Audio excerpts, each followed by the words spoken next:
से एक और हादसा हो गया। दिल्ली के वसंत विहार इलाके में मकान गिर गया है। बारिश में नवनिर्मित मकान गिरा है। हादसे में 3 मजदूर के फंसने की खबर है। तो देखिए, इससे पहले आईजीआई टर्मिनल 1 की भी खबर सामने आई थी, जहां पर हादसा हुआ। तो देखिए, दिल्ली में बारिश हो रही है और इस बारिश से तबाही मचती हुई अब नजर आ रही है। जलजमाव कई जगहों पर, ये तस्वीर आपको दिखा रहे हैं। दिल्ली के वसंत विहार इलाके की तस्वीर है, जहां पर मकान यहां पर धाराशायी हुआ है, मकान यहां पर गिरा हुआ है। बारिश में नवनिर्मित मकान गिर गया और बताया जा रहा है कि इस हादसे में 3 मजदूर के फंसने की भी खबर है।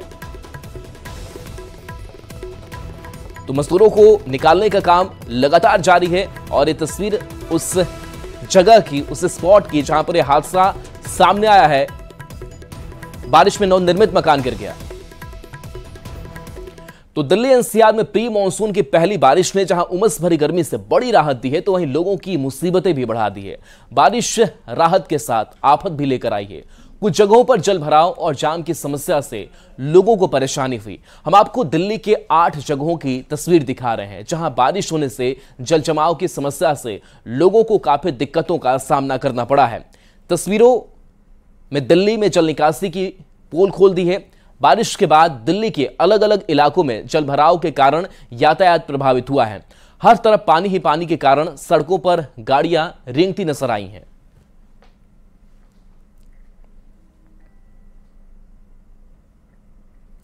दिल्ली एनसीआर में भारी बारिश के बाद एक बार फिर से मिंटो रोड पर पानी भर गया। दिल्ली में जगह जगह जलभराव हो गया है और सड़कों पर गाड़ियां बंद हो गई हैं, जिसमें ट्रैफिक जाम की समस्या से भी लोगों को जूझना पड़ रहा है। मिंटो ब्रिज के नीचे बारिश के पानी में कार डूब गई। तस्वीर आपको दिखा रहे, देखिए, कार का अधिकांश जो हिस्सा है वो पानी में डूबा हुआ नजर आ रहा है। इस तस्वीर को देखकर अंदाजा लगा सकते हैं कि कुछ घंटों की बारिश, पहली बारिश ने हाल कैसा बेहाल राजधानी का किया हुआ है। तो दिल्ली अब पानी पानी नजर आ रही है और पहली बारिश में ही ऐसा हाल नजर आ रहा है। हालांकि इसको लेकर के सवाल भी उठाए जा रहे हैं। और देखिए तस्वीर, देखिए एक और तस्वीर देखिए, इस कार के साथ साथ जो बस है वो भी पहिए तक डूबी हुई नजर आ रही है। ऐसे में आप समझ सकते हैं कि लोगों को बाहर आना जाना अब कितना मुश्किल सा हो गया है। कई और भी तस्वीरें सामने आई है जहां पर लोग पानी में फंसे हुए नजर आ रहे हैं। हालांकि मौजूदगी है दिल्ली के मिंटो रोड पे। पहले मैं आपको तस्वीरें दिखा रही हूँ कि किस तरीके से कनॉट प्लेस से सारा पानी बहकर जो है वो उस ढलान की तरफ जा रहा है। और अब आप तस्वीरें देखिए मिंटो रोड ब्रिज की। जी हाँ, जलमग्न हो चुका है मिंटो रोड का ब्रिज। बैरिकेड का केवल अगर आप बहुत ध्यान से देखेंगे तो एक ऊपर की जो लाइन है पीले रंग की, पीले ऊपर का जो पिलर होता है वो देखने को मिल रहा है, पोल जो होता है वो देखने को मिल रहा है। इसके अलावा सब कुछ डूब गया है। पीछे जो आपको डार्क ऑरेंज कलर में दिख रहा है वो एक छोटा ट्रक है, ये दूध का कंटेनर है जो इसमें डूब चुका है। और जो पानी ही पानी आपको नजर आ रहा है, बताया जा रहा है कि इसके अंदर एक गाड़ी भी डूब चुकी है। ये तस्वीरें हम आपको मिंटो रोड की दिखा रहे हैं। मिंटो रोड का ये ब्रिज है जहां पर आप देख रहे हैं कि पानी लगातार भरा हुआ है। इस तरीके की तस्वीरें मिंटो रोड में होना आम है, लेकिन कुछ घंटों की बारिश के बाद दिल्ली में मिंटो रोड की ये तस्वीरें आपको दिखा रहे हैं, जो कि पूरा भर गया है। पूरा यातायात जो है उसको स्टॉप कर दिया गया है। यहाँ से अब कोई ट्रैफिक फ्लो नहीं हो रहा है। एक साइकिल, एक कार, एक छोटा कंटेनर, एक जो छोटा ट्रक है वो इसके अंदर फिलहाल डूबे हुए नजर आ रहे हैं। कैमरा पर्सन जयपाल रावत के साथ प्रियंका कांडपाल, न्यूज़ 18 इंडिया, दिल्ली। दिल्ली में बारिश ने प्रशासन के दावों की पोल भी खोल दी। पहली बारिश में ही जगह जगह सड़कों पर पानी भर गया। दिल्ली का गुलाब बाग और आजाद मार्केट अंडरपास से पूरा पानी भर गया। फंसे लोगों को रस्सी के सहारे निकाला गया। गुलाबी बाग अंडरपास में बस फंस गई, जिसके बाद यात्रियों का रेस्क्यू किया गया। रेस्क्यू की तस्वीर हम आपको दिखा रहे हैं। देखिए कैसे रस्सी के सहारे इस बस से यात्रियों को बाहर निकाला जा रहा है। अंडरपास की तस्वीर है और बस आधी से ज्यादा डूबी हुई नजर आ रही है। ऐसे में आप समझ सकते हैं कि लोग भी कितने दहशत में होंगे कि बीच पानी में बस उनकी फंस गई और उन यात्रियों को एक एक करके इस बड़ी रस्सी के सहारे निकाला गया है। हालांकि राहत की बात रही कि ये लोग निकाले गए आखिरकार। और ये तस्वीर बता रही है कि पहली बारिश में दिल्ली का हाल अब नजर क्या आ रहा है और आने वाले वक्त में और कैसे हालत जो है वो गंभीर बनने वाले हैं। तो इसको लेकर भी अब सतर्कता बरतने की जरूरत है, सावधानियां बरतने की लोगों की भी जरूरत है, क्योंकि जान जोखिम में डालकर अब लोगों को आना जाना पड़ेगा। और देखिए ये पहली बारिश की तस्वीर दिल्ली के सामने आई है, जहां रस्सी के सहारे रेस्क्यू किया जाता हुआ लोगों को नजर आ रहा है। तो मानसून की पहली ही बारिश में दिल्ली का बुरा हाल हो गया है। जगह जगह सड़कों पर पानी भर गया है, जिससे वीवीआईपी इलाके भी अछूते नहीं है। लोधी रोड सहित कई मार्गों पर पानी भर गया है। तो वहीं समाजवादी पार्टी के राज्यसभा सांसद रामगोपाल यादव के दिल्ली वाले आवास पर लबालब पानी भर गया है। सांसद रामगोपाल यादव के घर में सड़क का पानी घुटनों तक भर गया है। रामगोपाल यादव संसद जाने के लिए जब घर से बाहर निकले तो उन्हें दो लोगों ने अपनी गोद में उठा लिया और गाड़ी तक लेकर के गए। उन्होंने कहा कि बारिश से पहले एनडीएमसी की ओर से कोई तैयारी नहीं होती, नालियां भर जाती हैं, जिसकी वजह से यह हाल होता है। पानी भरने की वजह से निकलना तक मुश्किल हो जाता है। में एनडीएमसी तैयार नहीं रहता है। इतना लेट बारिश हुई, इसके बाद भी इन्होंने नालियां साफ नहीं की। जहां चौक होता है सारे पुराने कर्मचारियों को मालूम है, अगर उसको साफ कर दें तो कभी ये नौबत ना आए। ये सारे यहाँ बहुत ही हमारे बगल में नीति आयोग के सदस्य हैं, स्टेट मिनिस्टर का दर्जा है, फिर मंत्री लोग हैं, गृह राज्य मंत्री हैं जिनके अंडर में एनडीएमसी है, और जनरल्स हैं और मंत्री हैं, नेवी के एडमिरल्स हैं, सारे बड़े लोग हैं। लेकिन पानी भर जाता, लोगों को निकलना मुश्किल है। आप देख रहे हैं पार्लियामेंट जाने के लिए हमें क्या करना पड़ा, एक गाड़ी से वहां तक आए, लोग उठा के यहां तक लाए। मूसलाधार बारिश की वजह से दिल्ली एयरपोर्ट पर बड़ा हादसा हो गया। बारिश की वजह से टर्मिनल 1 की छत गिर गई। हादसे में एक शख्स की मौत हो गई, वहीं 8 लोग घायल हुए हैं। घायलों में बिहार, दिल्ली और गुजरात के रहने वाले लोग शामिल हैं। घायलों का इलाज के लिए अस्पताल में भर्ती कराया गया है। हादसे में कई कार भी क्षतिग्रस्त हुई हैं। तो ये तस्वीर आपको दिखा रहे हैं, देखिए इस टर्मिनल 1 की तस्वीर, जहां पर बारिश हुई और इस बारिश के बाद से यह हादसा सामने आया है। बढ़ेंगे आगे। जम्मू कश्मीर स्थित बाबा अमरनाथ यात्रा कल से शुरू होने जा रहा है। आषाढ़ पूर्णिमा से शुरू होने वाली बाबा अमरनाथ की यात्रा सावन पूर्णिमा तक चलेगी। अमरनाथ यात्रा के लिए शिव भक्तों का पहला जत्था जम्मू से रवाना हो चुका है। सभी श्रद्धालु कड़ी सुरक्षा के बीच कश्मीर में आधार शिविर, पहलगाम और बालटाल के लिए रवाना हुए। गाड़ियां हैं जिसमें 112 गाड़ियां जो हैं वो पहलगाम और 108 जो गाड़ियां हैं वो बालटाल पहुंचेंगी।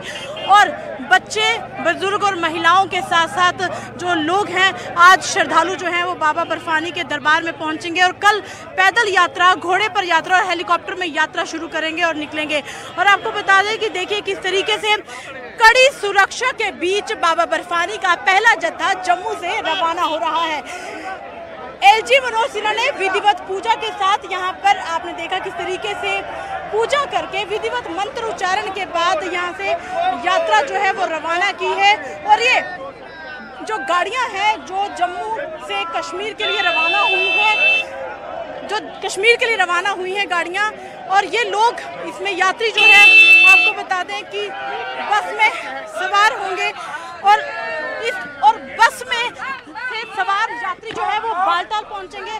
और देखिए किस तरीके का, और देखिए कि लोगों में आनंद है। और ये लोग जो बालटाल जाएंगे, बालटाल से यात्रा करेंगे। पहला जत्था जम्मू से कड़ी सुरक्षा के बीच रवाना जो है वो हुआ है। विधिवत पूजा अर्चना के बाद जम्मू कश्मीर के उपराज्यपाल मनोज सिन्हा ने यहाँ से यात्रा को रवाना किया। लेकिन मंत्र उच्चारण की ध्वनि ऐसी कि हर कोई यहीं पे भोले बाबा को याद करता नजर आया। अमरनाथ यात्रियों को कोई दिक्कत नहीं हो, इसके लिए हर तरह के इंतजाम किए गए हैं। लंगर सेवा भी शुरू है, ये रिपोर्ट देखिए। तड़के बेस कैंप जम्मू से यात्रियों का जत्था रवाना हुआ और पहुंचा रामबन, जहां पर उनके नाश्ते की व्यवस्था, बहुत खूब सारे लंगर सेवा जो यहां पर हैं। ये लंगर यात्रा शुरू होने से ठीक 15 दिन पहले से ही यहां पर इसकी सेवा जो है वो शुरू हो जाती है। और यहां पर 40 से 50 दिन जो चलने वाली जो यात्रा है, सभी के लिए ये लंगर सेवा उपलब्ध कराई जाएगी। कितने दिन की तैयारियां? ये पूरे 2 महीने की तैयारियां हैं। भोले बाबा की सेवा में सब लगे हुए हैं। ये सेवादार सब कामा राजस्थान से आए हुए हैं, भरतपुर डिस्ट्रिक्ट। क्या क्या पकवान पकाए? थाली में जरूर देखेंगे कि यात्रियों के लिए खास तरह के चना, पूड़ी, हलवा ये जो यहाँ पर परोस रहे हैं। यात्री लाइन में लगकर लंबी लंबी कतारों में यहाँ पर लगकर लंगर सेवा का आनंद ले रहे हैं। आपसे बात करेंगे, कहाँ से आए हैं? हम आए हैं ब्रजभूमि से, कामवन ब्रजभूमि, ब्रज क्षेत्र, बिल्कुल। तो राजस्थान में आता है। और हम इतने खुश हैं। हमारे यहाँ भगवान शंकर, भगवान कृष्ण के दर्शन करने गए थे छोटे से के। आज हम भगवान की सेवा करके, शंकर भगवान की सेवा करके इतना प्रसन्न हो रहे हैं अति प्रसन्न और इतना आनंद आ रहा है, इतना आनंद आ रहा है, बहुत ही ज्यादा आनंद आ रहा है।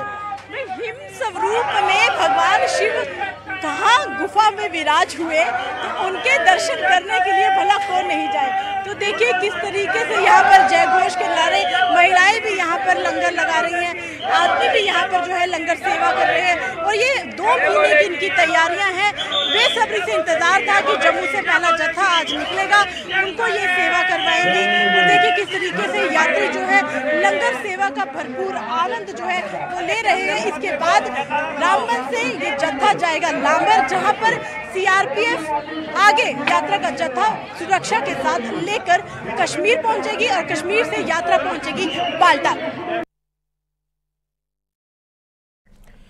और आगे दिल्ली एयरपोर्ट टर्मिनल 1 पर हुए हादसे के बाद नागरिक उड्डयन मंत्री राममोहन नायडू मौके पर पहुंचे, हालात का जायजा लिया। जांच के लिए एक टीम गठित की गई है। राममोहन नायडू ने कहा कि इस हादसे को लेकर वे बेहद गंभीर है, प्रभावितों की मदद की जा रही है, वे व्यक्तिगत तौर पर इस पर नजर रख रहे हैं। यात्रियों की हर सुविधा का ख्याल रखा जाएगा। वहीं मृतक के परिजनों के लिए 20 लाख रुपए मुआवजे का ऐलान किया गया है।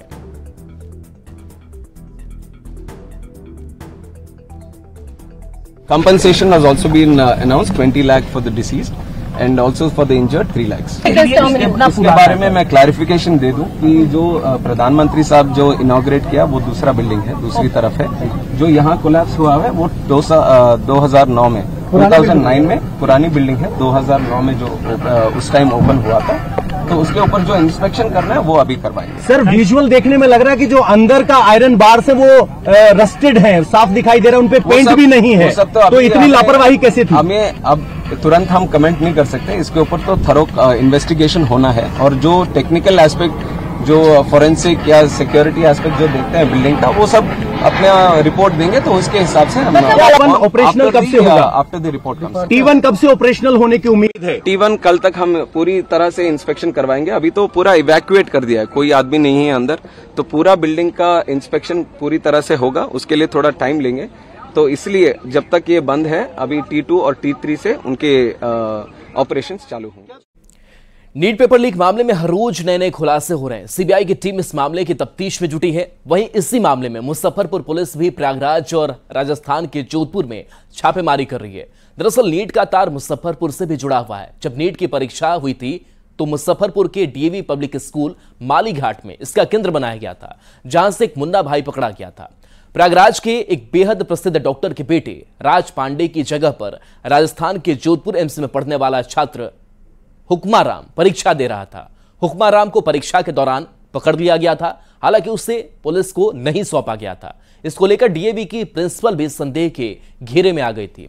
मुजफ्फरपुर पुलिस इस मामले में एफआईआर दर्ज करके जोधपुर में हुक्माराम की तलाश कर रही है। पुलिस को डॉक्टर आरपी पांडे और राज पांडे की भी तलाश है।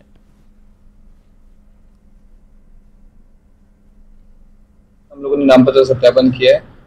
बाड़मेर में और इलाहाबाद में जाकर के हम लोग की टीम्स जो जिस व्यक्ति के नाम पे वो बैठा था और जिस व्यक्ति, दोनों का हम लोगों ने सत्यापन किया है।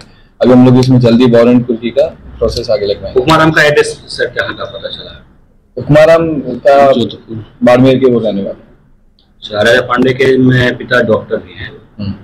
अच्छा, प्रचार पर फिर से एफआईआर भी होनी थी, उन पर क्यों नहीं हुई? उनपे अभी तक कोई आधार है नहीं एफआईआर करने का। अच्छा, नीट पेपर लीक मामले में रोजाना नए खुलासे हो रहे हैं। सीबीआई की टीम लगातार जगह जगह छापेमारी कर रही है। वही मुजफ्फरपुर से जब से तार जुड़ा है, इसको लेकर और भी कई अन्य खुलासे हो चुके हैं। इस वक्त हम मुजफ्फरपुर के उसी डीएवी पब्लिक स्कूल में हैं, जहां जो मालीघाट में स्थित है, जहां पर नीट की परीक्षा हुई थी और यहां से एक मुन्ना भाई पकड़ा गया था, जो राज पांडे नामक अभ्यर्थी की जगह पर परीक्षा दे रहा था। जोधपुर एम्स में 3rd ईयर का छात्र हुक्माराम यहां पर पहुंचा था, लेकिन इस मामले ने तूल तब पकड़ा जब उसे बिना पुलिस को सौंपे, बिना मजिस्ट्रेट को बताए यहां की प्रिंसिपल ने उसे छोड़ दिया था। और इस मामले में उनकी संदिग्ध जो है वो उनकी संदिग्धता को लेकर पुलिस जो है वो इस मामले की जांच में जुट गई। हालांकि अब इस मामले को लेकर जोधपुर एम्स में पढ़ रहे हुक्माराम की गिरफ्तारी को लेकर टीम वहां जा चुकी है, वहां पर छापेमारी चल रही है। वही साथ साथ राज पांडे जिसके जगह पर परीक्षा दिया जा रहा था, उस राज पांडे के भी प्रयागराज इलाहाबाद स्थित घर पे छापेमारी चल रही है। साथ ही साथ उसके पिता जो कि इलाहाबाद के एक बहुत बड़े डॉक्टर है, ऑर्थो सर्जन है, उनकी गिरफ्तारी को लेकर भी छापेमारी चल रही है। फिलहाल सभी के सभी फरार हैं।